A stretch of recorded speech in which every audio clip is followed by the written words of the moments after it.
Alright, let's start with a question that's keeping Australian cricket fans up at night. What happens when the legends you've relied on for a decade suddenly start, well, not being legends anymore? Because here's the cold hard truth, Australia's test team is aging faster than a banana in the sun, and the cracks are starting to show. Look, I love watching veterans defy father time as much as the Knicks fan. There's something poetic about a 37-year-old tearing it up on the pitch. But here's the problem, when your entire bowling attack reads like a retirement brochure, you're not building a team, you're building a ticking time bomb. Let's unpack this, because the implications go far beyond just one match or one series. So, we've got this core quartet of bowlers, right? All in their mid to late 30s, all with more miles on their bodies than a cross-country trucker. And now one of them wants to play until 2027? Personally, I think this is where admiration for grit starts clashing with basic team management. Imagine relying on a guy who's literally planning his career around physiotherapy appointments. What happens when his shoulder gives out mid-World Cup? We've seen this movie before. Remember when India's 2011 World Cup heroes turned into a shadow of themselves 2 years later? Aging athletes aren't just a cricket issue, it's a universal sports dilemma. The emotional pull of keeping legends around often blinds teams to the math of probability.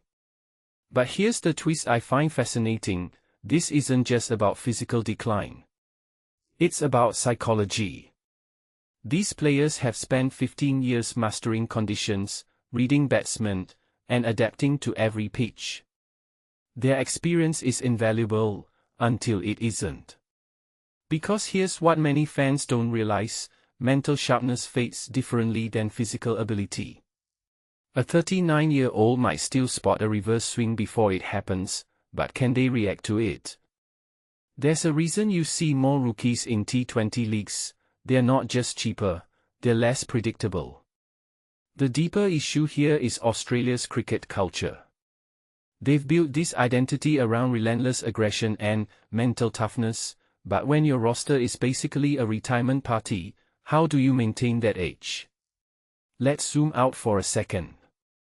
This isn't unique to cricket. Look at soccer teams clinging to 35-year-old stars for leadership, or NBA franchises letting legends turn into liabilities. The real question is whether sports organizations are prioritizing nostalgia over evolution. What if the answer isn't about extending careers, but about creating systems where young talent can thrive without waiting in the shadows? Australia's current dilemma is a case study in why sports need to balance legacy and renewal. Because here's the thing, we always romanticize the warriors who will play until they can't, but at what cost? So I'll leave you with this, should we be celebrating these veterans for defying age, or criticizing the system that's letting them carry the load for so long? Drop your thoughts below, because trust me, this isn't just about cricket. It's about how we value human potential when time's running out.